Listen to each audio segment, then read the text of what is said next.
Okay, I'm going to open the webinar.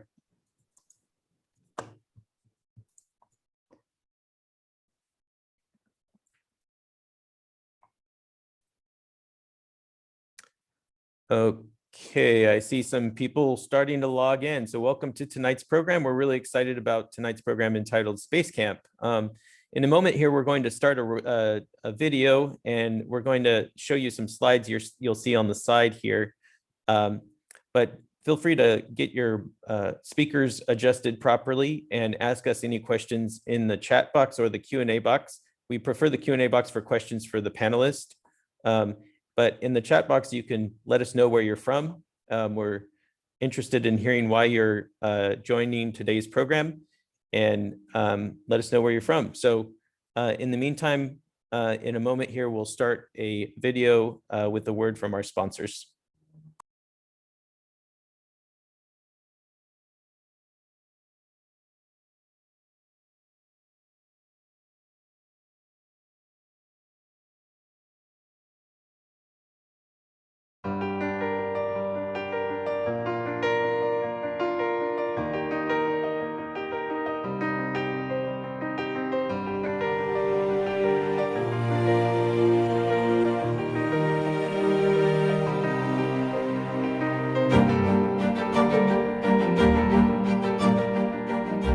My name is Ray Adamick, and I'm president of Spectra Company.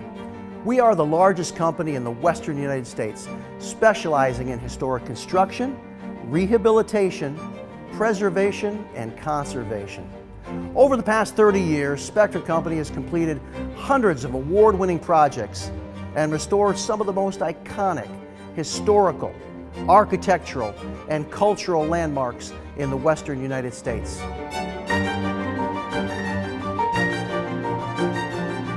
We built an amazing in-house team of over 150 artisans, craftsmen, construction managers, and preservation professionals who know how to restore historic buildings from start to finish.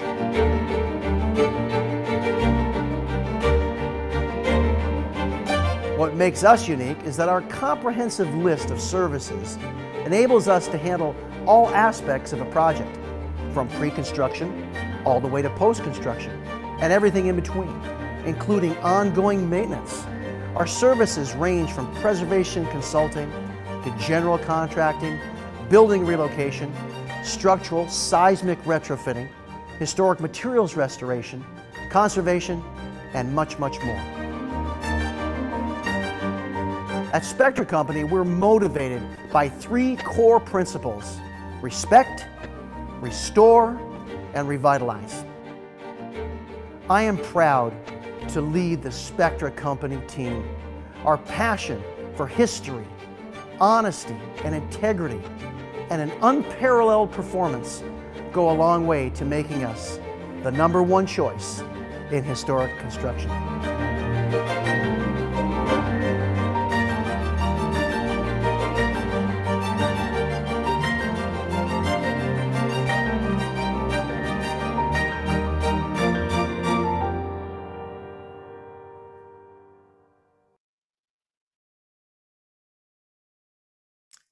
Okay, we still have a few minutes before the start of the program, but just wanted to welcome everybody. We're going to continue to share some of these slides. Wanted to thank our sponsors who provide the support that we need for all the things that we do as an educational organization. Since 1978, CPF has advocated for the protection of our state's diverse historic resources, including landscapes, including buildings.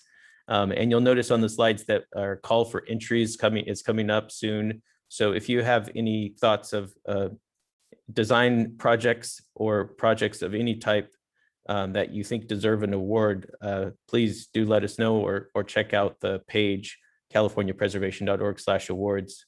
We've been giving awards since 1983, I believe. So we look forward to this fall's awards program. As you know, tonight's program is entitled Space Camp. And I see some people from Hawaii in the chat box, as well as a number of people from California. So as we wait around for the start of the program, we're starting to see the participant list grow here.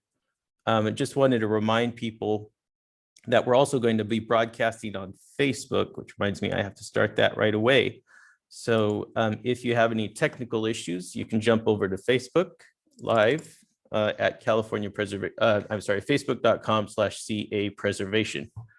Let us know if you have any sound issues or anything like that in the chat box. We'll start here in a minute.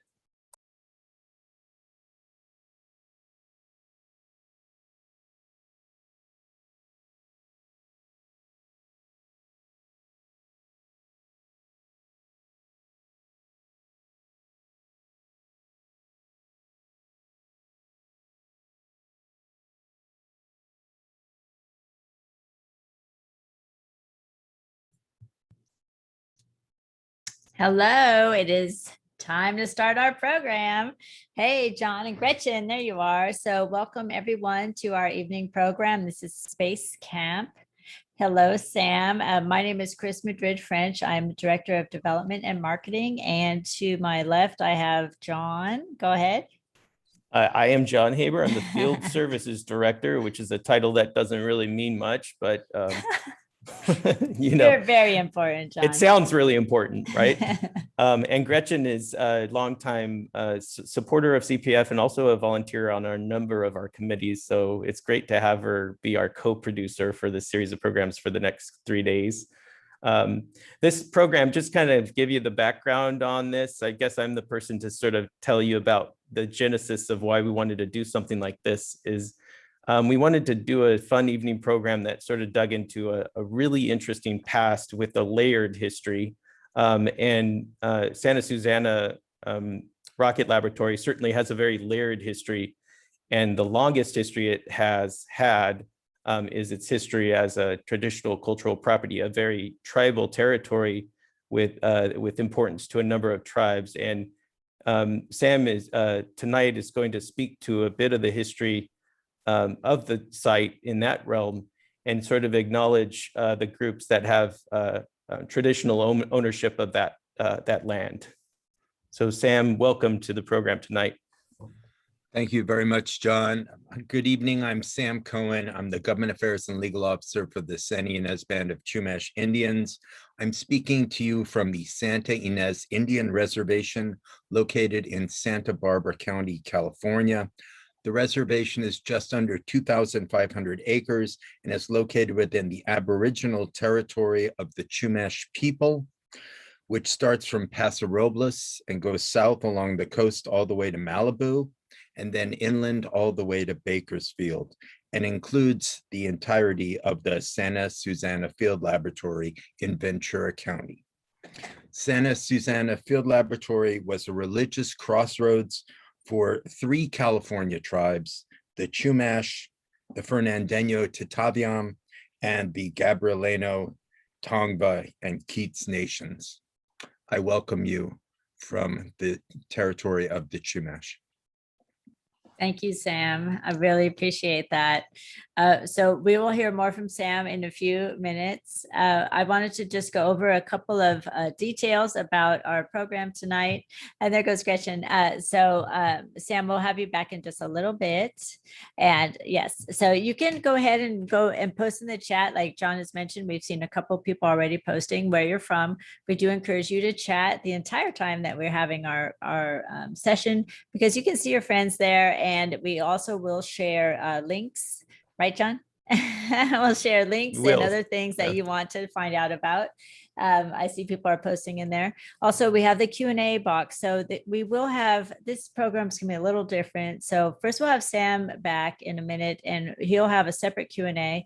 And then later on, we'll have our friends from HAIR, my old friends from Washington, DC, and they'll be on and we'll have a separate Q&A for them after that.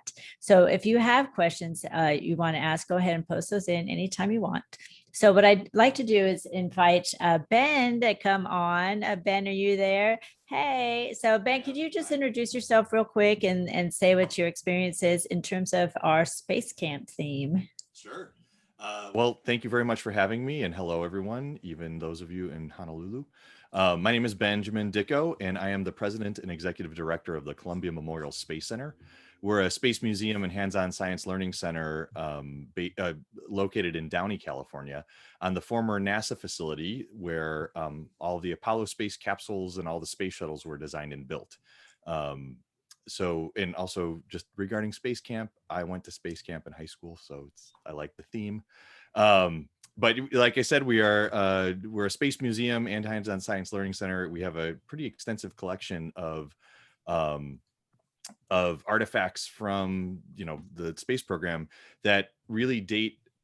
The space program artifacts begin around 1950 because the main contractor that was on our site was North American Aviation, which, for those of you who know about Santa Susana, was the parent company of Rocketdyne. Rocketdyne started in 1950 as just a division, a rocket research division of North America in Downey on our site, probably about 300 yards from where the Space Center sits today. And then, you know, the Rocketdyne division got moved up to Santa Susana in around 1955. For a number of reasons. One, the residents of Downey didn't want all of the noise that was going on over there. And Santa Susana was pretty unexplored territory at the time. So Ben, just knowing Santa Susana and its site, as you said, it's very away from the populated areas, you know, and people moved out of Downey, and or the rocket testing moved out of Downey into the hills of Santa Susana. Can you give us a sense of the scale of the site and why it was such a large, because it wasn't just rocket testing. Tell us about the whole arc of history of that site and why it was chosen. Well, I mean, I think the reasons why it was chosen were complex, but also it has to do with politics, and it has to do with and with space, because it was truly just like just an open region up there. But you know, there's the rocket testing facility that kind of takes a lot of the star billing, but it also is the site of the first commercial nuclear reactor, the Santa Susana nuclear facility, which started again on our site in Downey as a research project of North American Aviation and got moved up there. They dismantled the reactor in Downey and moved it up to Santa Susana. And again, that is, you know, one of the most, if you're into atomic history, that's one of the most famous sites, because it really was the first, you know, municipal commercial nuclear reactor in the world. So there's a ton of engineering history there. You know, I think its big heyday was the late 50s and the 60s. Just to kind of put it in context, you know, in April of 61, Alan Shepard goes up, spends 15 minutes in space, and 3 weeks later, JFK says, "Hey, we're going to go to the moon. We have 15 minutes of experience with somebody in space, but we're going to the moon by the end, you know, in 9 years or something like that." So there were 35,000 people working on the Downey facility, and then another, you know, probably 10,000 people working up in Canoga Park around Rocketdyne and the test facilities. It's a huge operation, and you know, really at that point, that was the only like rocket game in town. And I mean in the country. The amount of infrastructure and facility that it took to test out, especially the F1 engines, which were the big ones of the Saturn V that took us to the moon, was amazing. It demanded these sort of large structures, open space. We're talking, you know, kilotons of power basically being generated just to test. And you know, it's funny, people talk about how remote this facility is, but we meet people all the time who grew up in the North Valley and who can totally remember the rocket testing happening, because, you know, Santa Susana has got these canyons, and the topography amplifies the sound in some ways. And so, yeah, if you were in San Fernando, you know, in the mid 60s, you probably could set your watch from the rocket tests that were going on, you know, a few miles up the road. Great. And just maybe a little bit of a question about the, okay, so the nuclear reactor you mentioned, that was a sodium cooled reactor, is that right? That's sort of a technology that fell out of favor. How do all these, and then a lot of these rocket testing stands, they all have a unique sort of look and different sort of function. We'll see later some of the different stands, like the Coca stand and the Alpha stand and the Bravo stands. They all each look different. Is it because of can you tell us a little why? And later some of our audience will see these images and videos and everything, but maybe you can sort of explain what the reason for these different types of structures are. Well, a couple of things. One, this is the beginning of all of this technology. So every time you build a new one, you're iterating the technology and it's getting better and better, and you're building stronger structures with probably less material and stuff like that. So there's always going to be a change. Everything was very customized back then. Nobody knew what a rocket engine was going to be like to go to the moon. So you had to build a structure that was very unique to that purpose. And that's the other thing too, is that they're testing out rockets of different sizes and powers. So you've got some that are, low Earth orbit. You've got Rocketdyne worked on a lot of defense projects, so it's ICBMs and short range missiles and stuff like that. And then you've got these intergalactic, the F1 engines or the J2s or something like that are really big and providing hundreds of thousands of tons of thrust. So you have to have structures that's going to push back on that amount of force. You guys will see it in the video, but basically a rocket engine is Newton's law right there in front of you. It's things go out one end and the vehicle goes the other direction. But when you're testing a rocket, you can't have it go in the other direction. So you have to push back an equal amount of force so that the rocket doesn't go flying around. And also there were going to be accidents, and we're talking about, millions of tons of rocket fuel that would explode. So these structures, are custom made to withstand whatever the max thrust is going to be of the rocket it's testing. So you're going to have bigger stands for the larger engines and smaller ones. I don't know if I'd be able to look at them and say, oh, that's for this engine or that's for this engine, but that's why they're different like that. I love this. I love nerding out with you rocket guys. I want to say that, when I saw those as a kid, I saw the videos of other kids in space camp and those zero gravity rooms and everything. And I always wanted to do that, but never had a chance. So, visit the Columbia Memorial Space Center in Downey, California, and you won't get the space link camp in our chat. Oh, that'd be great. Yeah, I'll put the website in there. It's not the space camp experience, but you do get some space history and some fun.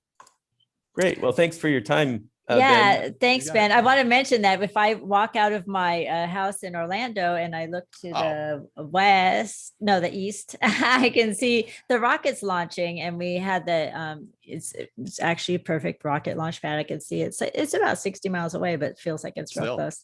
Yeah. Anyways. All right. Well, thank you so much, Ben. I appreciate you coming in and swimming in with us.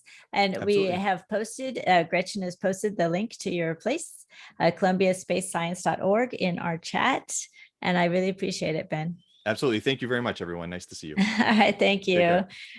All right, John. So we want to introduce Sam. Sam, are you out there? Thank you. Thank you for sharing your experiences tonight. And if I'm going to just, go disappear, and then you can share your screen. And John, do you want to introduce Sam? Yeah, I mean, maybe I just want to say a few words in introduction for Sam Cohen here. He was very friendly to me when I reached out to him. I asked him to be a part of this program, and he noticed our mutual interest in scuba diving. So it was a nice kind of common interest that we have. But I just want to maybe ask Sam, we're going to be talking a lot later tonight about the space race history of Santa Susana, but you have sort of a unique perspective into the whole process of creating a national registered district as a traditional cultural property, which is something that a lot of us in the room are interested in, because it's not as common as our built resources to be nominated, and it takes a lot of work, a lot of effort, many years of documentation and oral histories and so forth. So can you tell us about, I know you probably have a presentation and everything, but maybe just as we go into it, tell us about the whole reason the tribes wanted to nominate this site to the National Register, and what your vision is for the site. Thank you, John. When you visit, you think of Santa Susana as a rocket test facility, and that meant that it was a quasi-military enclave and had high security. And one of the unintended side effects, beneficial, I might add, is that it protected all the Native American sacred sites and cultural resources on all 2,800 acres. Right in the middle, in an undisclosed location, is what we call the Burro Flats Painted Cave, which is a solstice viewing area for both the winter and summer solstice. And that is of particular religious significance to the Chumash people. And the more we worked on the site, the more painted caves we found, the more archaeology we found, to the point where it's not just the Burro Flats Painted Cave, it's the entire site that needs to be preserved on the National Register of Historic Places as the Burro Flats Cultural District and Traditional Cultural Property. I have a recorded speech from Chairman Kenneth Kahn, and he was testifying before the California State Historical Resources Committee and in support of listing the entire site of SSFL on the National Register of Historic Places. So John, if you would start with Chairman Kahn's video, I'd be most appreciative. Sorry, just to confirm, you don't see any black boxes or anything in front of the video, do you? All I see is black. Good afternoon. Nope, it's good. Okay, great. I am Kenneth Kahn, Chairman of the San Ynez Band of Chumash Indians. I am speaking in support of the listing of the Santa Susana Field Laboratory on the National Register of Historic Places as the Burro Flats Archaeological District and Traditional Cultural Property. This site is culturally significant to the indigenous peoples of the area, and I am here today to ask for your help in listing the site on the National Register so that it may be cleaned and preserved. To begin, it is important to know the background of the site. To be clear, this is not a NASA project. This is a collaboration of 3 tribes, Chumash, Fernandeño, and the Gabrielino. NASA is only making the application as the property owner on behalf of the tribes. The Burro Flats Painted Cave is one of the best preserved Native American pictographs west of the Mississippi. The paintings inside the cave line up with the winter solstice, and the bedrock mortar cupules on the exterior of the cave line up with the summer solstice. Both winter and summer solstice are major events in Chumash history and are ceremonies that are still observed and honored in present day. This is not just the Burro Flats Painted Cave.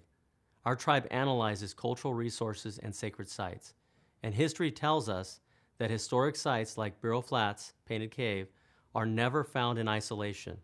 Therefore, as part of tribal consultation pursuant to Section 106 of the National Historic Preservation Act, the tribes required that the entire 2,800-acre site be resurveyed by archaeologists and tribal monitors.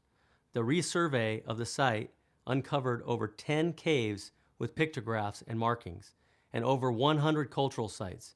This led to the realization that the entire 2,800 acres was a sacred crossroads and solstice worship area for all 3 tribes. As part of the same Section 106 consultation, the tribes requested NASA perform an enhanced ethnographic study of the entire site. This ethnographic study documented the connection of the 3 tribes with the entire Santa Susana Field Laboratory. Given the rich history of the site, it remains a sacred site today. A traditional cultural property is eligible for listing on the National Register if there is documented historic use and significance by Native Americans that continues to the present day. Clearly, the Burro Flats Painted Cave, the newly discovered caves, and the over 100 cultural resource sites demonstrate the extensive prehistory of the Santa Susana Field Laboratory. The confidential personal histories contained in the ethnographic study and National Register nomination document the present-day connection of the 3 tribes to site. We ask for your agreement that the Burro Flats Archaeological District is eligible for listing on the National Register of Historic Places.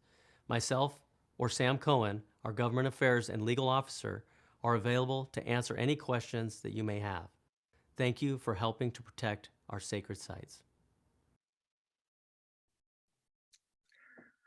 Thank you, John. That was Chairman Kenneth Kahn speaking out before the State Historical Resources Commission. This site has seen quite a bit. This site was actually a site for filming Westerns. There's a lot of Western movies done on the Silvernail Ranch. This site is an archaeoastronomy and sacred site for the Chumash people. And then finally, this site became a rocket testing facility. And so we need to clean it up, but at the same time, we need to protect these sacred sites and cultural resources. And this site is also an endangered species habitat. Mountain lions live there, and so we have to recognize the indigenous species as well. I thought you might enjoy a second video. It's really quite beautiful. It's called Saving the Hill, and it was put together by the photographer for Rocketdyne. And it shows kind of the actual use of the test stands that they're going to document with HABs and HAIR photography to preserve the memory of these test stands going forward. So John, if you'd kindly play the second video.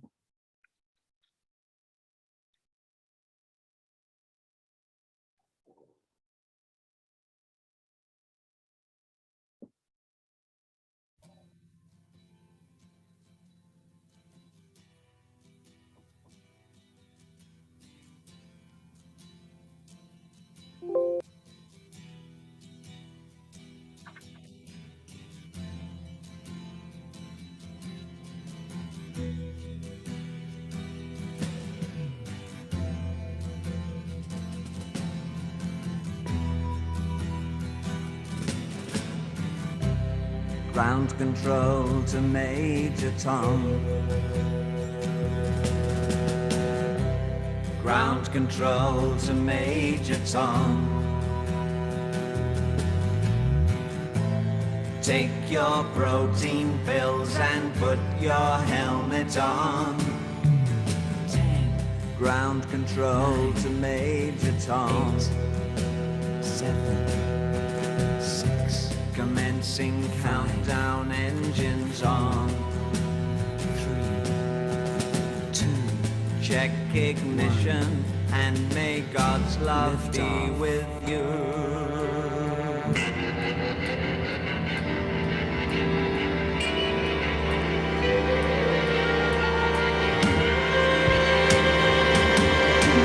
This is ground control to Major Tom. You've really made the grade, and the papers want to know whose shirts you wear. Now it's time to leave the capsule if you dare. This is Major Tom to ground control. I'm stepping through the door, and I'm floating in a most peculiar way, and the stars look very different today. For here am I sitting in a tin can.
I hope you enjoyed that compilation of photos. I think it kind of brings the site to life.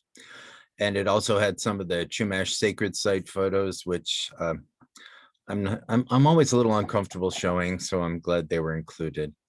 I'm available for questions. I'm not really sure how this works. So Yeah, so Chris and I will help moderate questions. The reason we're asking Sam these questions first is he's going to have to leave in a few minutes here, and we want the audience an opportunity to ask him any questions they'd like to ask. And maybe one of us, Chris or I, can start with one. Would you like me to start with one? Sam, I'm curious about the effort to nominate this site. I'd really like to learn your experience. I don't know if you were personally involved in the nomination process or if you're familiar with the process of people who were involved in the process. Yeah. But as someone who is trying to nominate a site like this, what were the difficulties you encountered or the challenges, or was it probably wasn't an easy process, but what have you learned from it? Yeah, basically budget about 10 years. And let's see. Well, we first intervened, the Chumash intervened in about 2012, and there were a lot of environmental impact statements that were being reviewed, and we were going through the 106 process under the National Historic Preservation Act. So we basically were building up our information base about all the historic and sacred sites on the Santa Susana Field Laboratory, which led to our requesting, as part of 106 consultation, an expanded ethnographic study. There actually were two studies, one done at the initial part of the program, and then one done in maybe 2015. And then the Chumash wanted to list it on the National Register, but there is a nuance of National Register law that says you can't list something on the National Register if the property owner doesn't want it. So I had to go to the property owners, which is NASA, which is the successor in interest to, which operates about 480 acres, and Boeing, who is the successor in interest to Rockwell and North American Aviation. And both of them agreed, but the SHPO wanted NASA, State Historic Preservation Officer wanted NASA to make the application. And so we worked with NASA and Boeing to accomplish all the ethnographic studies, create all the reports, work on reviewing the submissions. That submission went to the State Historic Preservation Officer. It was interactive, and then came back to NASA, who resubmitted it to the SHPO. And there's a local government act, which allows local governments to comment on National Register nominations in their jurisdiction. So that went to Ventura County, and we got to visit with their historical commission and to the Board of Supervisors. And then after that, it went to the State Historical Resources Commission and back to the SHPO, and then back to the keeper of the National Register, who has made comments and has returned the application. And so we are working on resubmittal. Thank you. That provides a lot of insight into the whole process. I think people were really curious about that as well. And my understanding is it was nominated last fall, in the fall? submitted. State to Historical the city. Resources Commission, I think, was last August, maybe. Okay. So we got to spend a lot of our summer meeting with state agencies. I'm pasting into the chat the Burro Flats Cultural District webpage, which if you'd like to learn a lot more about that, there are some good videos from some of the tribal representatives, including the video that you just saw from Chairman Khan and some of the other tribes talking about the significance of the site. There's Do you also want- a yeah. Wikipedia page for Burro Flats Painted Cave, which has Okay. some good photos that, well, I didn't submit them, but someone did. So Yeah, John, great. is that link on YouTube? Someone's asking us the link of that video on YouTube that you just showed. Is that connected to that Burro Flats Cultural The District? No, Burro the- Flats, oh yeah, sorry, Sam, did you have something to add? Kenneth Khan is on the burroflatsculturaldistrict.org site, and the Save the Hill video is a private video that's not on the web. Exclusive. I had a question. So we have some people are asking, how would the cleanup of the site affect the archaeological and sacred sites on the property? Yeah. So I think the site definitely needs to be cleaned up. The Chumash are supportive of the cleanup, but at the same time, I think of cleanup as a three-legged stool. There's the cleanup of the chemicals, and there may be some radioactivity as well. We're not sure. And then there's also the protection of the cultural resources and sacred sites, and then the maintaining of the endangered and threatened species and the entire, species corridor that Santa Susana functions as. So it is a very complicated process, balancing all three sides of the stool, so to speak, to achieve a good result. Now, I see a question here about how people could support this process. I understand it's still sort of, it's not technically a National Register site yet, is it? It's still being considered by NASA, or? It has to be resubmitted to the State Historic Preservation Officer. Yeah. So you could write letters of support to the state, Julianne Polanco, who's the California State Historic Preservation Officer. You could write if they're nice letters, you can write them to me, but nothing mean. You don't want to hurt my feelings. And I'm S. Cohen, SCOHEN at SYBMI.org, O-R-G. And we'd be most welcome to discuss anything electronically or by email. Are you typing that in, John? I certainly am. Oh, John's faster than I am. I hope I got that right. Yes. S. Cohen. Um, We yeah. had a question about a map of the site's location. Obviously, there's privacy, and archaeological sites are never really listed on a site. But is there any kind of a larger, I don't know these acronyms, SSFL site location? You type in SSF, well, Santa Susana Field Laboratory. Oh, Boeing has a website. NASA has a website. The California Department of Toxic Substances Control has a website, and all of them have basically boundary maps of the 2,800 acres. It's south of the town of Simi and north of the town of Agora Hills, kind of off of Valley Circle Road, if that helps you. Next time you're in the neighborhood. Yes. I have one more question from my end, and that'll may give people to ask another if they have one last question themselves. But I'm wondering how you see the rocket testing history of the site. Is that something that you think you want to see completely cleaned up, or you prefer not to answer that? Because there's a lot of questions of, okay, do you want to return the site to its original history as a natural area, or do you want to keep some of that more recent history of the site?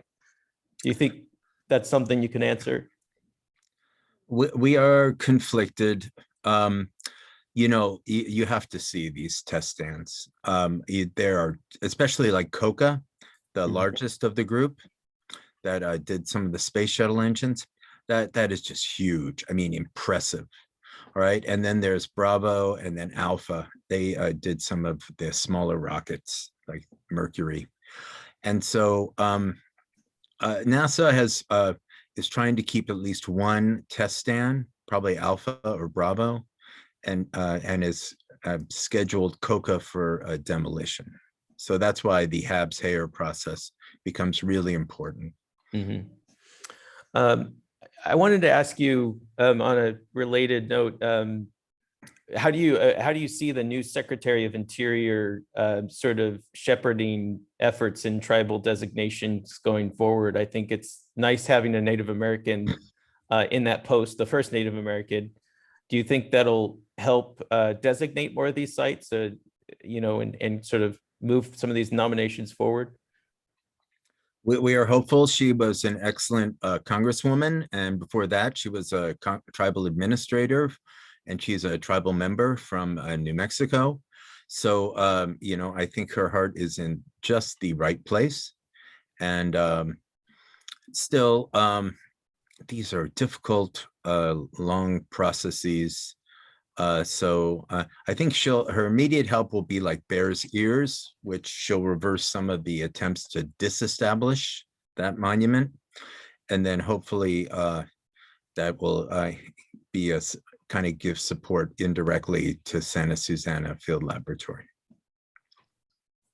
That's wonderful. I'm actually encouraged when I used to work for the Park Service, and to have a new Secretary of Department of Interior with that kind of interest was to me a wonderful change.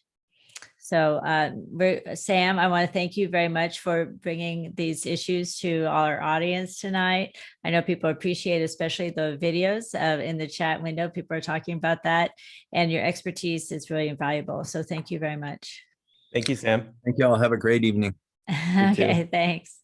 I wanted to introduce next a couple of old friends of mine from Historic American Engineering Record, Jet Lowe and Tom Behrens. Hello.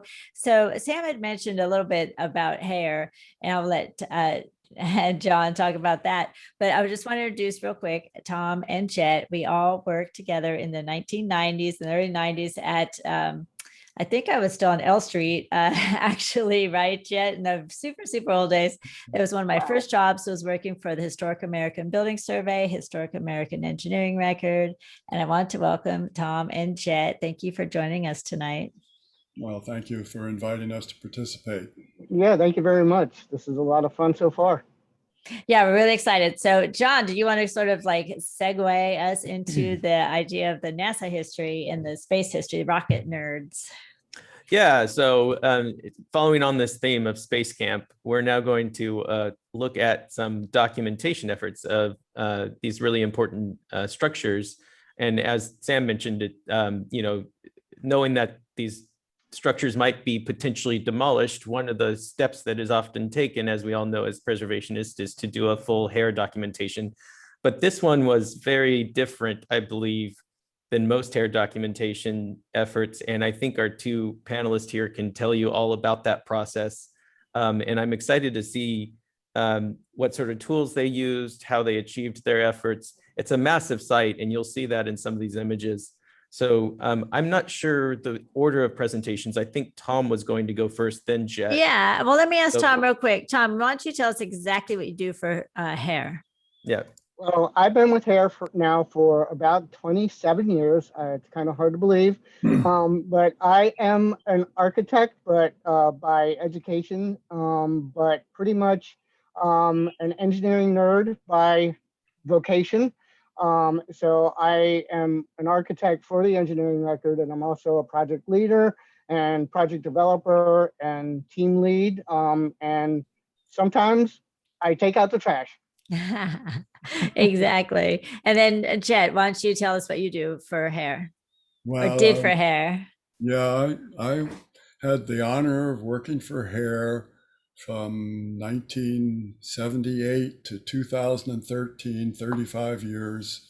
And the wonderful thing about this particular project that we're going to be sharing with you all on Santa Susana is I felt like it was a a wonderful bookend to my work where I started out photographing steel mills and the effort to melt metals and deal with heat and energy, and then to kind of come to a culmination of the rocket and the kind of testing that was done with these testing stands to culminate in the space race. And it was sort of like the beginning and end of the Industrial Revolution. I think of us now as in a post-industrial period of time where to go beyond our particular orbits, we're going to need entirely different technologies. But I think we've gone as far as Newtonian. That's a really great point, Jet, because No. you know, a lot of these things that they use, these structures that they use to test rockets, all of it would be modeled on a computer now. Is that right? So, or in a different sort of format, not using these large, you know, 300-foot tall steel structures. I'm sure that's still being done, but not to the same scale. Is that right? Yeah, I mean, it was Newtonian physics that enabled them to calculate the orbits and the speeds and where they are in space and that kind of thing. So I like to think of all of this ability as connected with the history of documentation, but that's another sort of one of my pitches, as I like to carry it back to Brunelleschi and even the Romans in terms of measuring things. Oh, speaking of which, we will share your YouTube session at Google, which inspired me to mention you to Chris, who said that she knew you. So that's how all of this worked out. So okay. we'll link your because the Google presentation goes into that, and Yeah. it connects hair and the traditions of documentation back to the efforts where they designed manuals to teach people how to mine metals and that sort of thing. So I always thought of Jed as sort of the Indiana Jones of documentary photography. when we were out there in the field. But thank you both really for sharing everything. So I guess, Tom, you want to go ahead and go into your presentation? Absolutely. Let's see if I can get And the then right Jet, screen you'll up. come second. okay, All right. I'll mute and turn off my video. Okay. All right. It's off to you, Tom. Okay.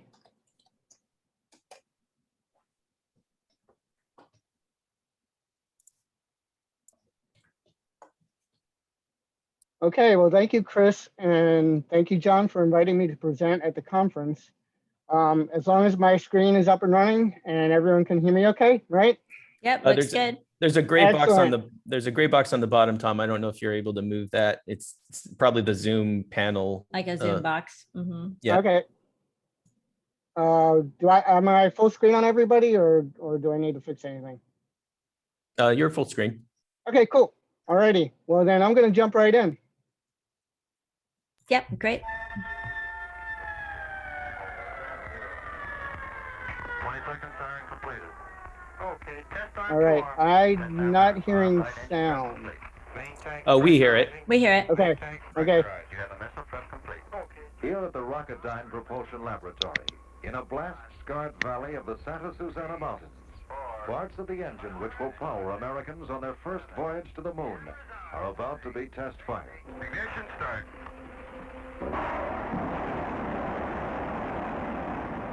This is Ray Bradbury. His tales of science fiction and fantasy are known throughout the world. For over 20 years, he has predicted and examined the joys and nightmares of the coming age of the rocket. That footage is from the Alpha test area and inside the Alpha Observation and Control Center. But before I get into the work that we did at Santa Susana, I would like to do a quick explanation of the engineering record and a little relevant background information. In 1969, the National Park Service, the American Society of Civil Engineers, and the Library of Congress established the Historic American Engineering Record through a cooperative agreement to create a permanent documentary record of the nation's engineering and industrial legacy. The arrangement was later ratified by 4 other engineering societies. The NPS administers the HARE program with funds appropriated by Congress and supplemented by donations from outside sources. the NPS sets qualitative standards and organizes and staffs recording projects. The library curates the records, makes them available free of charge for study both at the library and on its prints and photographs website, and provides reproductions to the public via downloadable files. The engineering societies offer professional counsel through their history and heritage committees and national memberships. Formal HARE documentation consists of measured and interpretive drawings, historical reports, and large format photographs. All HARE documentation, as well as those from the companion programs, the Historic American Building Survey and Historic American Landscape Surveys, share 4 characteristics. They explain and illustrate a site, feature, or artifact's significance, is accurate and verifiable, is stored on archival media tested for 200-year lifespan and is reproducible, and is clear and concise. Guidelines for meeting these standards are formally referred to as the Secretary of the Interior's Standards for Architectural and Engineering Documentation. So I cut my teeth documenting rocket engine test stands by documenting this little test stand in 1995. This is the Redstone Interim Test Stand at Marshall Space Flight Center. The Redstone is the rocket that powered Alan Shepard into the history books as the first American in space in his Mercury capsule. The test stand was small enough that we were able to hand measure it, and it was early enough in my career that we hand drafted the drawings. However, literally, looming on the horizon were 2 monster test stands built for the Saturn V F1 engine program. It took us over 10 years before we were able to acquire scanning technologies that might be able to handle the skeletal steel structures of the more massive test stands. The single F1 engine test stand provided the proving ground for applying high-definition laser scanning to these massive, complex engine test stands.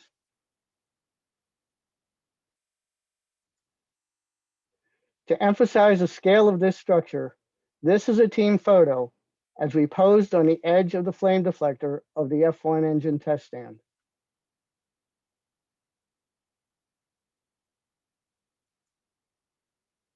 Thankfully, our scanner was up to the task and we could handle scanning test stands accurately. On the left of this image is the scan data that we were able to acquire.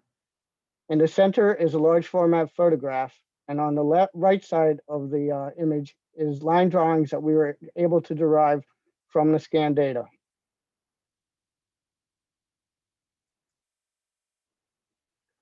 With confidence in our equipment, we were ready to laser scan whatever the Santa Susana Field Laboratory had to offer,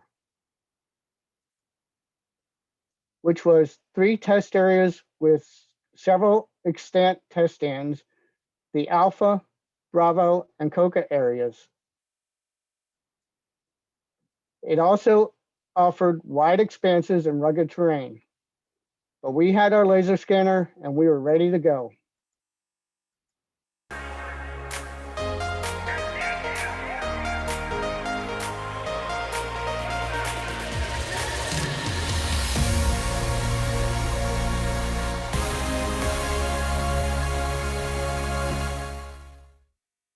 Unfortunately, this is not what laser scanning looks like. It's more like this, and this, and lots of this. In fact, it's like watching paint dry, or in our case, paint peel, but the results are worth it.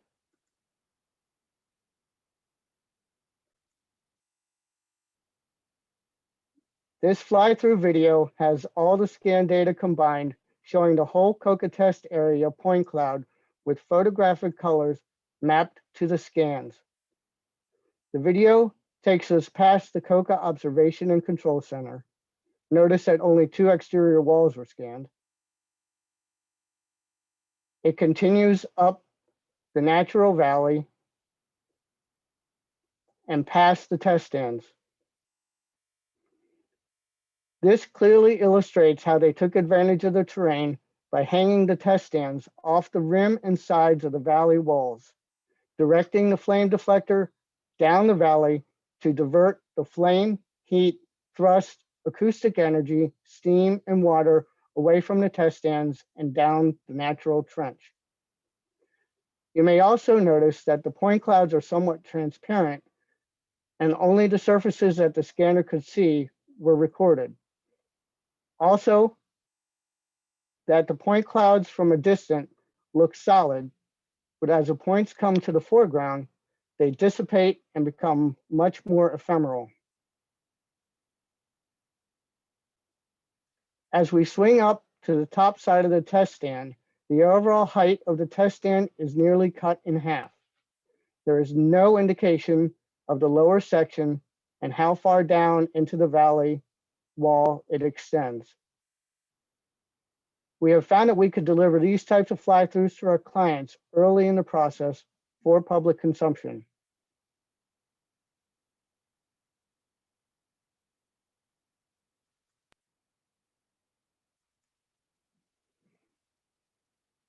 Converting point clouds into accurate, solid models wasn't automated or magical.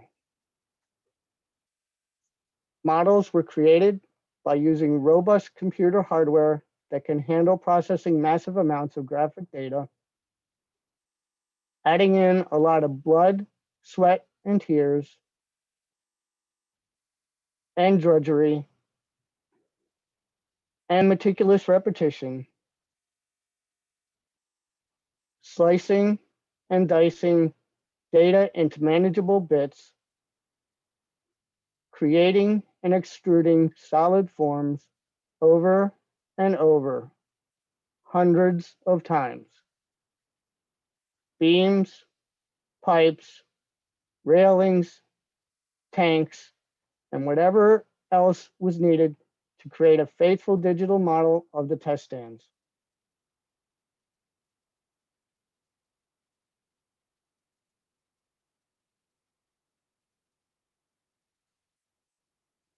The results of the blood, sweat, and tears is certainly worthwhile.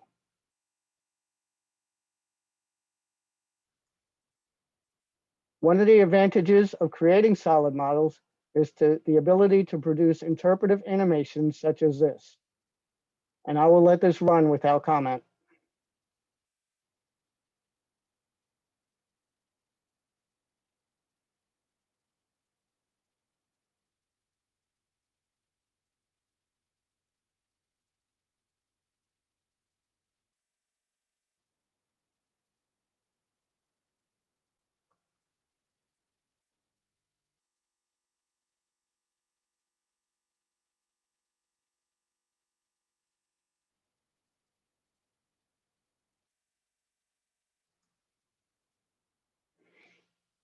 All of the digital wizardry my teams were able to perform were in service to the production of stable archival documentation.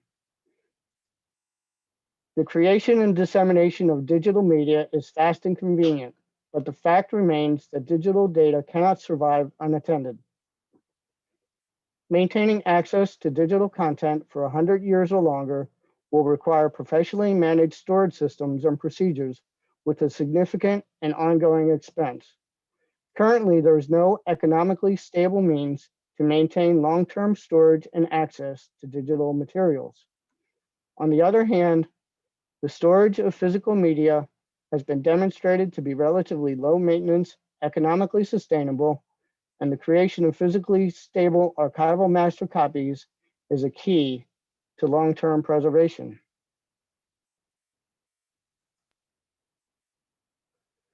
This next video clip has an audio component, so it'll be difficult for me to narrate over top of it.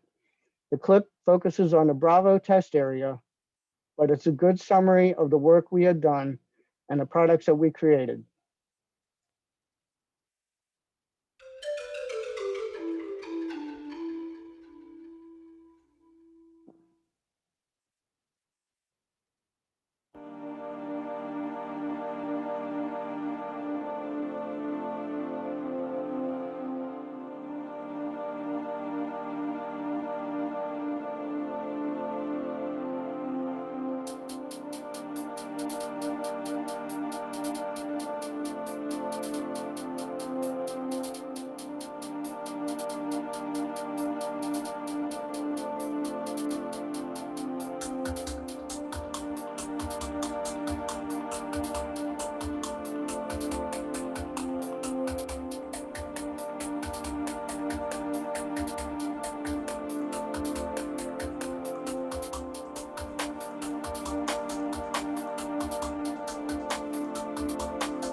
I have featured the Coca and Bravo stands, but I wanted to circle back and give the Alpha Test stands a little love.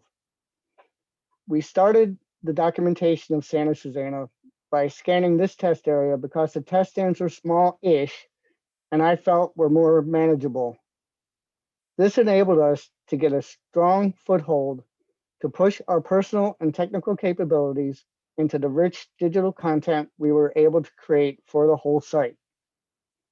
So this image is just a breakdown of the various imagery. On the far left is a photograph from the site. Next to it is the point cloud data. Next to it, to the right, is the 3D model built up in AutoCAD. And in the far right is the 3D drawing of a flattened isometric view derived from the 3D model.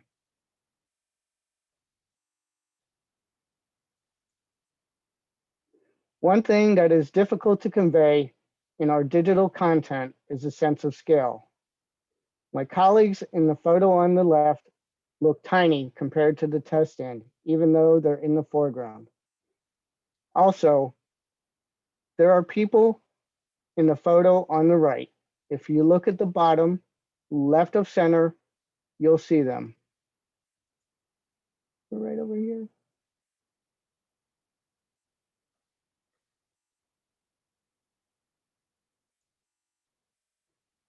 There is also a bucolic beauty in a machine in the garden sort of way. This is also very difficult to convey virtually.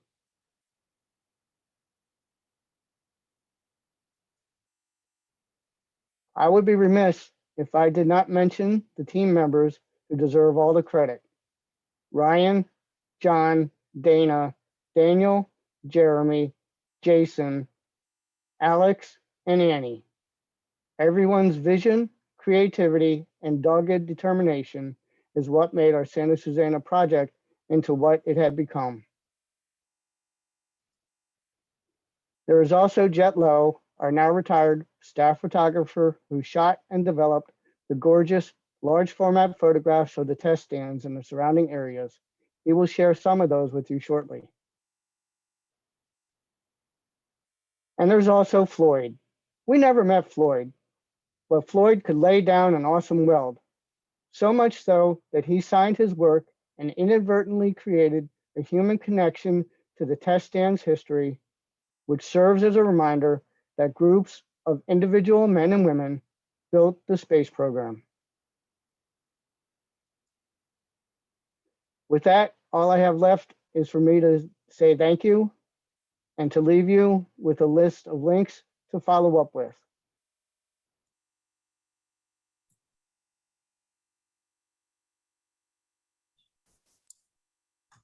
Great. Thank you, Tom. We Yeah, will thanks, definitely, Tom. That we're was going to great. share, we'll share those links through the chat box as well while JetLo is getting started here. I think you emailed them to me, didn't you, Tom? I did. I hope you're able to share those because I know people are probably going, wait, what? I didn't. Oh, stop. That Go was a back. lot of links, Tom. That was Exactly a as you lot of said, it's links. a lot of links. A lot of links, indeed. Great. So yeah, Jet, if you want to go ahead, we Well, can. I've never had so much context for a set of photographs that I was going to show. It's going to make it a lot easier for me because basically the images I'll be showing you will really give you a sense of the topography of the resources that we were looking at, as well as the landscape and the way they sat in the landscape. So wonderful. Well, we'll give you the floor and John will help you with the share screen. okay, I'll go ahead and push the share button here. And let's see, okay. Excellent. Yeah, we see the full screen view. Let me get rid of this. And looks like this is working. Yeah, but you might need to click once within the screen to get it going. I think I may need to stop the, let's see, let's try this. Make this thing. Aha, okay, it's working. Haha. All right. So here we are at the alpha test stands that Tom was just speaking of. My opening shot, these were the first stands that we photographed. I think it was in, it was like it was 2011, I think, that we started photographing these things. It wasn't mentioned, but these were pretty much modeled on the test stands that, as I understand it, that the Germans had built during World War II for their rocket program. I want to point out, I'll be doing this with several different images. Before I proceed further, I want to mention that, Hare is still shooting film, and it's for the reasons that Tom stated, that as in terms of an archivally stable medium to store information, any archivist will tell you that it is far less expensive to maintain an archive of film, which you can scan, and if your scanned information goes bad, you can always go back to it. Historically, the Habs Hare programs have always shot in either 4x5 or 5x7, on rare occasions 8x10. For most of my time with Hare, I shot in 5x7. It presents a slightly more rectangular format that works a lot better for engineering structures. This is a detail shot of the pneumatic control panel that was sort of controlling the materials as they would go into the test stand itself to run the tests. Most of these tests would last for really pretty short durations of time, is my understanding of it. Here we get a general view, and you can get a good sense of the glorious topography and how the test stands were situated. In this case, you can see how they are arrayed along this ravine that enabled the drainage of the exhaust materials from the rockets. We're still looking in the alpha area, the good oblique area. I think these images complement beautifully the way the digital work that the architects do. Working with the architects over the years, the one thing I've learned is that the most difficult thing for a photographer to do is show how things are connected, or how they work together. And as you could see in the animated videos that Tom showed, that's something that the architects can do very well, whereas we photographers can do very well in showing the texture and sense and atmosphere and position and place of objects.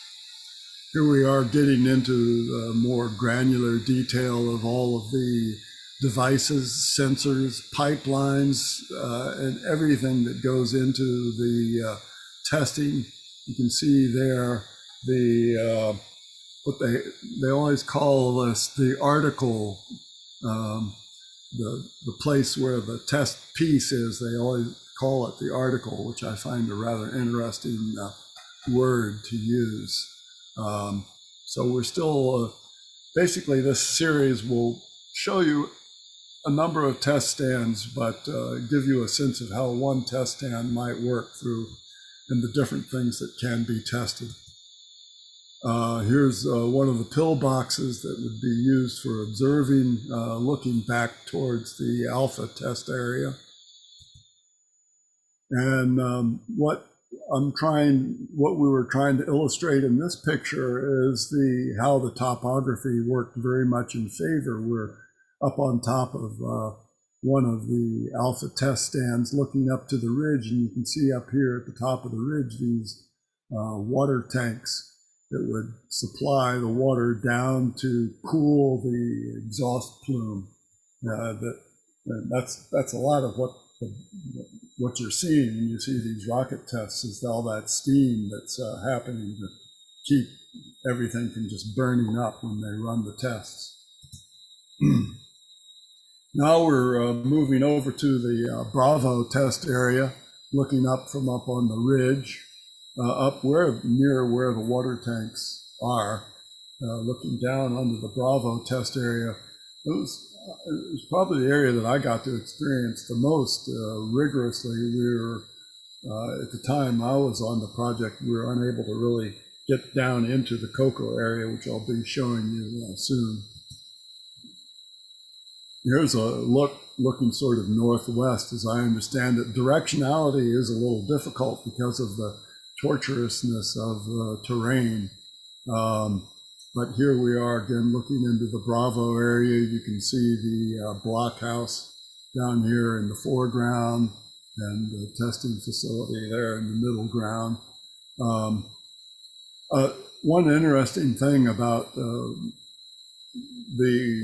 people that were doing the cleanup had a good understanding of the geology, and their understanding of the geology, that all of this rock and the way it's arrayed is a result of an under-ocean landslide that took place when all of this was underwater so many eons ago.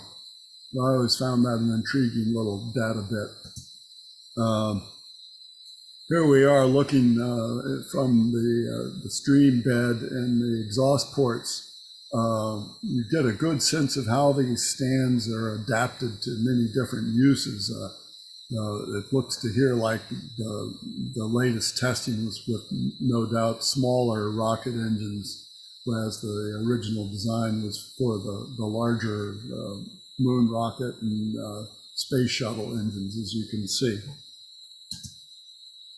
Moving along, we're up here in the gallery where all of the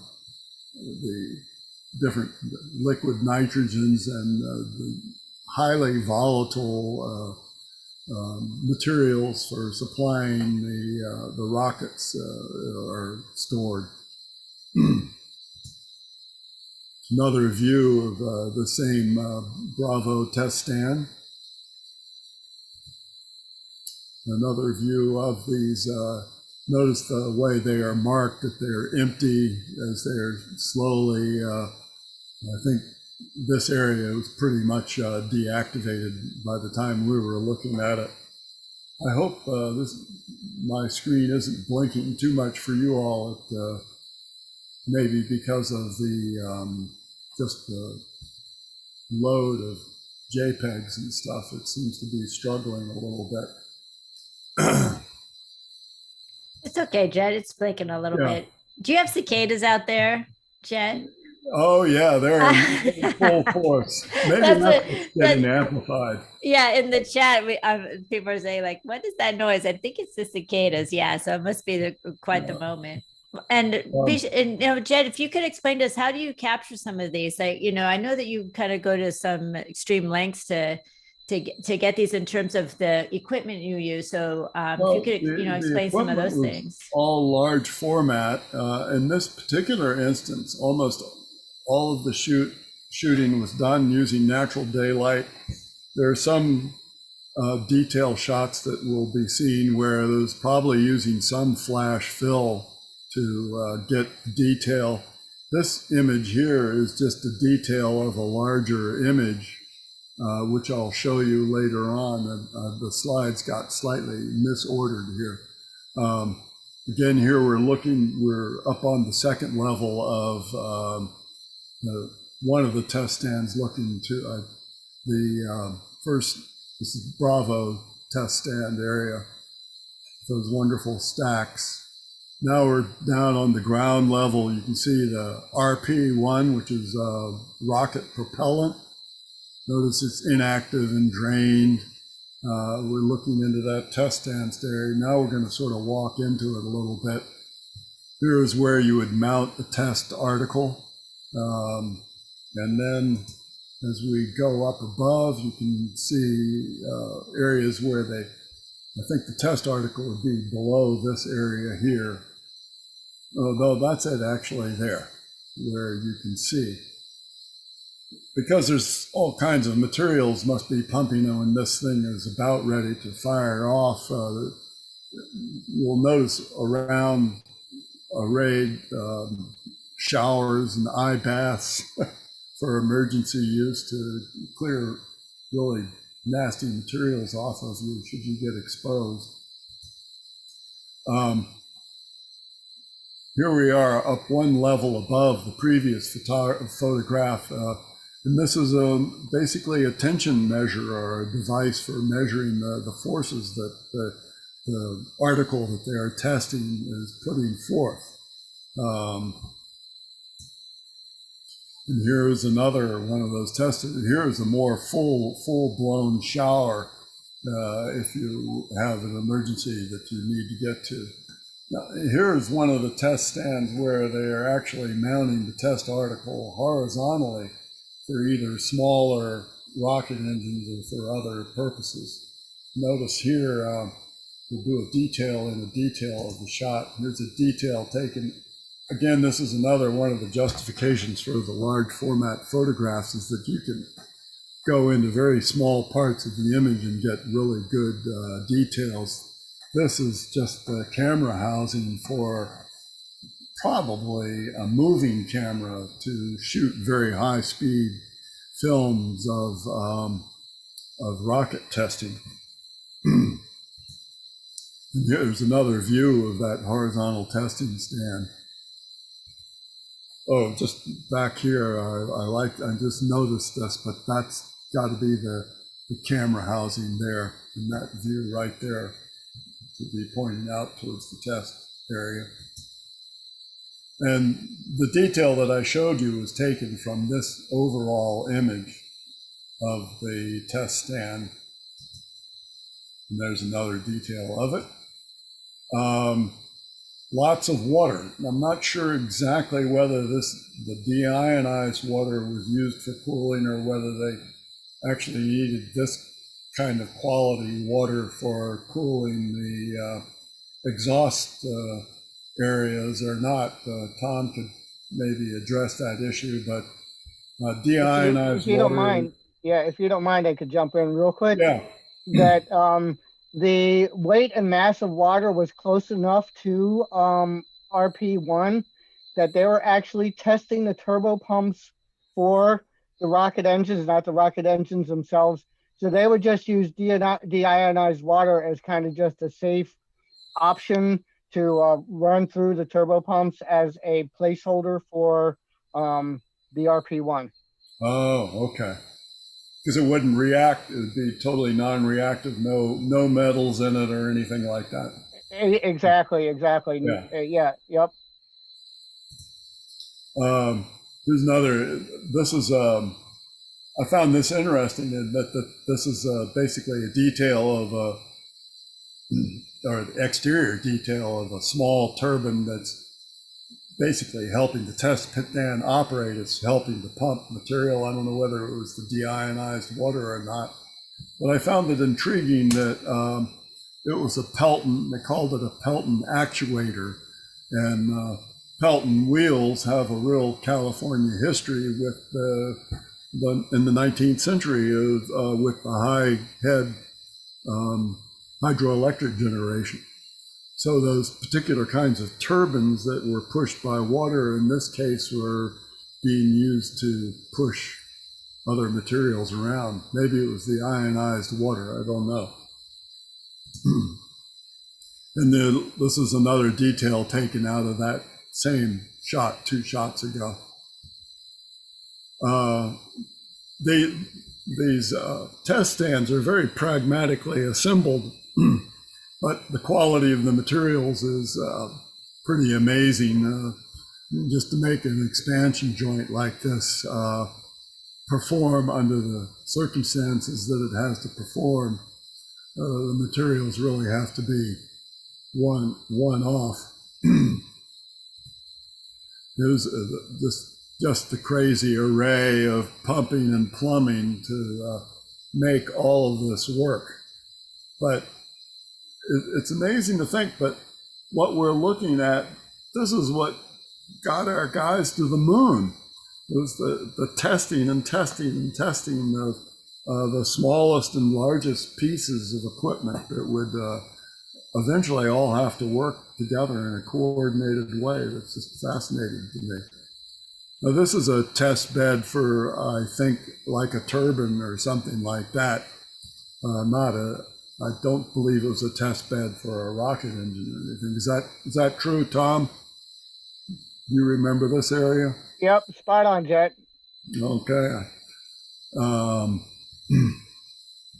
I found this interesting detail because it showed how they had to accommodate the structures to this rocky landscape and actually precisely do this cutout of the graded floor to accommodate the rock, which was probably already covered with the gunite before they went ahead and cut this out and built the test stand around it.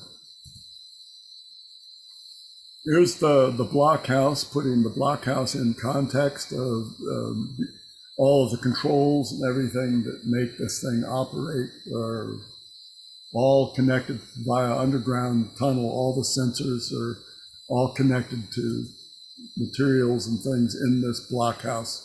Here's from the test stand looking back towards the blockhouse. I like the little sunshades over the windows looking towards the test stand. Here we're zooming in on the blockhouse building, which is where all the scientists would be protected. Was it this building where Ray Bradbury was hanging out in your video, Tom? No, unfortunately, that would be in the alpha test area, which I don't believe you photographed. No, I don't think I got that one. When you were shooting the alpha test area, we could not have access to that building. So we missed out on that one. Yeah, this is the interior of what's left that wasn't taken out of the Bravo test block area. And this is where a lot of the various thousands of wires coming into the building might come in and be routed to the various computers and sensors. And this would be one of the views looking out. And now my last couple of shots are looking into the Coca area, which I don't know whether you all got to get in. You all must have gotten in there to laser scan those structures, but it was mostly from up on this ridge where I got to view the place, but it was quite a very atmospheric scene. And what I'm going to do right now is I'm setting the camera up to do a detailed panorama, a more detailed panorama, where we're going to do a series of shots overlapping without changing the height of the camera either up or down. You'll see a little bit of the previous photograph and the next photograph as we pan to the right in about 4 or 5 images. And then finally, with the miracle of computer imagery and some adept preparation of the photographs, they stitch together pretty well seamlessly, especially these distance images, even from large format negatives. So that will conclude my contextual presentation of test stands. Thank you, Jet. I know we Thank have you, some Jet. questions. I And if- think our co-producer Gretchen had the first question. She's eager to ask one, and I'm eager to know what it is. You want me to leave the screen up for now? no, you can stop sharing and then Tom can come back on the screen too. Okay. Yeah, there we go. Well, I have a question for both of you because I, as a consultant and someone that prepares Habs Hair Howl's documentation, I'm amazed that this project was taken on in-house at Hair, and I think I understand why because of the complexity. But how do you decide which projects you take on in-house? Is it based on the significance of the resource or the complexity, or sort of how do you prioritize that? It's a complicated answer, but I will keep it simple. It's usually up to the sponsors of the site's decision whether they go in-house with us or whether they will try and go outside of a government agency and use a private sector cultural resource firm. It's really not our decision. We do have our wish lists that we like to kind of like encourage people to use us for because of given like certain complexities, time constraints, that type of thing. But really it's ultimately up to the property owners or whoever's responsible for the documentation to make that decision. For my 2 cents worth, this, if there's ever a project that was a Hair Howls project, this would be it because of the richness of the history and the geology and the rocks and the oh man, it's just it's one of the more astonishing. Well, and as you demonstrate, sorry, exactly, Jed. I just wanted to mention, as you demonstrated in your photos and as Tom described, and the site really responds to the landscape, to the geology of this, and the architecture has to, in many ways, concede to the landscape. You know, it can't really get beyond the landscape, and it in fact it uses it to its best advantage, it seems. So. Yeah, that's an interesting question, Gretchen. I wanted to move over to one from Dennis Hill. Actually, he mentioned first that he did the hair documentation for the Oakland Bay Bridge, and I've seen that hair documentation. Great work. Good stuff. But he was wondering if you remember, did you use 5x7? I think for the Oakland Bridge, I might have used, especially when I climbed up on it and in it, I think I downsized to 4x5, at least for that phase. But from about 82, the Oakland Bridge was fairly early in my career. It was in the mid 80s that I photographed that. So it was probably a mix of 4x5 and 5x7. But sometimes, I mean, I remember because to climb up on top of the cables you had to be able to carry everything in a backpack, and 5x7 is hard that way. Mm-hmm. Especially with a monorail camera. I was using a monorail camera. Oh no. Just nuts. But I didn't graduate to that more compact 5x7, the 5x7 Can-Ham camera, which is a rather remarkable old school camera, but it's made with space age CNC heat treated aluminum materials, and I think it added 10 years to my career because of the lightness of the camera and the compactness. I was able to get into places that with a 5x7 that I would have ordinarily had to have downsized to a 4x5 for. Dennis added that he was too chicken to climb the bridge, unlike you. So kudos, hats off to you for taking the risk. Well, there's a good procedure for it. We also had Schaefer in the room, and he says, this is more of a comment than a question. Stephen Schaefer, also a photographer, Habs Hair photographer.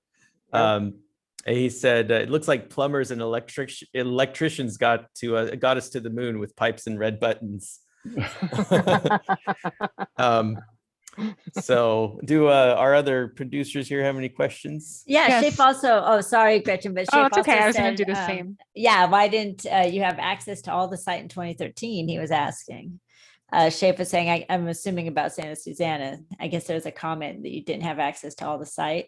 Yeah, you know what? I think it could have been something as dumb as the guy that had the key was off site that day. I mean, when we were on such a tight schedule to get photography done, and to get 10 shots in a day, we walked like probably 10 miles, and all of that over rugged terrain or up and down the stairs and ladders of these test stands. So 10 shots takes a long time. So I mean, it could be something as simple as that, which I would not doubt it. It could be that some of the environmental remediation equipment may have been in and around that building so that we actually couldn't get past any of that equipment without disturbing it. Or having a contractor come out and hire truckers to move equipment. So it could have been something a little bit more complicated like that. I honestly can't recall, but any of those are typical logistical nightmares that we have to deal with on a site that has been deactivated. I have another question for you. You mentioned that you're still doing film, which I think is really interesting. And I know, at least locally in San Francisco and other places that I've worked, there's a push for digital for for hair and house. A lot of times local agencies are having this type of documentation done and they don't actually send it to the Library of Congress, which I'm sure you'd be appalled to hear. Well, we know that happens. Yeah, but I'm curious, like, what are your thoughts on, you mentioned film, but what are your thoughts on digital archives as well? We just as a pragmatic concern, we are going to have to move to digital, but we have to do it very carefully because there can be a lot of false dead ends that we could go down thinking that this is the best way of doing it, and then realizing 10, 15 years down the road that this was a dead end. So we're being very cautious and very meticulous about it. The other thing that we're finding is that we need to set guidelines that are relatively technology agnostic. That means that it's not, we don't specify particular brands, particular models, because those models come and go. They produce lenses for a short period of time. The digital backs, they evolve so quickly. So one of the hard parts right now is being able to develop guidelines that encompass all of the rational, logical technologies that might be available, but be generic enough that you're not tied to a particular system. And that's kind of, it's a bit vexing right now.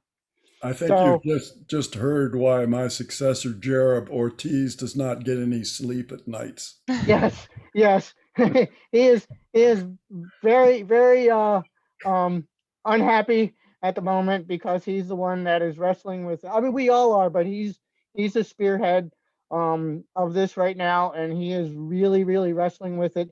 And we really, really need to move forward. But it's really, like I said, it's very vexing, and we want to get this right.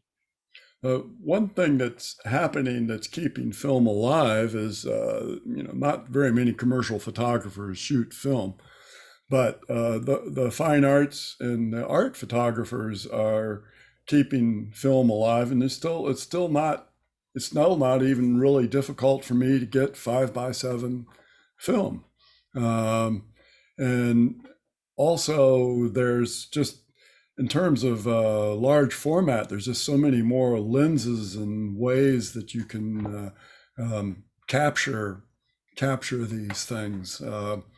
And you know, I shoot digitally myself for myself because economically it's just it's wonderful that way. And shooting film is expensive up front, but down the river it's a lot less expensive. It's one of those things. It's like the trade-off of when Tom was doing the scanning. They can scan one of these structures in 2 or 3 days. Then it'll take them 2 or 3 years to get the drawings out of the. Yeah. I mean, I think you gave a good sense of the sweat that those guys, your teammates, had to go through to put those images together. They're literally assembling them inside of their computers. No, you're right, Jet. I wanted to, we need to wrap it up, but I wanted to honor especially all of the photographers who are in the room with us. And I saw that even my father, Ruben Madrid, who is a portrait photographer from the way back OG, was in watching us on Facebook. So you too pulled a lot of people in, and it really, without documentation, like the work that you do, a lot of these sites would be inaccessible to people, and we would just really lose all of that information. So I want to thank both of you for all that hard work you've done for so many years. And if there any place where people can get in touch with you, Tom, is there a link we can put in the chat for Habs Hair? Let's see. I mean, you had already a lot of links. we are on Facebook, and I think we're under Heritage Documentation Programs. So that includes all 3 Habs Hair in-house. So we're under Heritage Documentation Programs on Facebook. We do post on YouTube. We also have some photogrammetric models, not anything of NASA, but photogrammetric models on Sketchfab. That I think John has that link. That might be under, that might be under Habs Hair House. It depends on who sets it up, how they name it. So it's a little crazy. Sorry about that. And one of our initiatives is to try and get an Insta account, but right now we don't have Insta. So it's primarily Facebook and YouTube. Wonderful. And yeah. And a smattering of the Sketchfab stuff. Yeah, John posted some links. And then Jet, I know you don't have an Insta, but you're on Facebook, right? I am on Facebook, and I've got a website, jetlow.com or jetlow.com. My email is jet@jetlow.com. I just read that your real name is John, but your dad called you Jet. Is that true? Well, I was born on, maybe this is appropriate. I was born on a naval air station. My father was a bomber pilot, and jets were new at the same time I was. So that handle was given to me from the get-go. That's wonderful. Well, I've appreciated knowing you too. And all of us, I want to thank you from CPF for volunteering your time and your expertise to all of us here. And John, do you want to wrap it up? Yeah, I'm just the guy that tells you to leave feedback. That's all right now. So please check your chat boxes. I think I can re-chat it because it's probably lower in the screen. But in a moment here, I will close the room. We want to encourage everybody to join our programs on tomorrow and Thursday. And if you haven't registered for the conference, it's not too late. Even if you register later, you can still watch the recordings for today. So feel free to look into that. You can still register for the conference. But thank you all. Thank you to our panelists. Thank you to our co-producers. It was a wonderful program. We're looking forward to seeing you in the future and working with you again in the future. Yeah, thanks everybody. Thank you. This was a lot of fun. I'm glad that all the technology cooperated. It was great. Okay, see you soon, y'all. Kudos to all you guys. Bye. Thanks, Tom. Bye.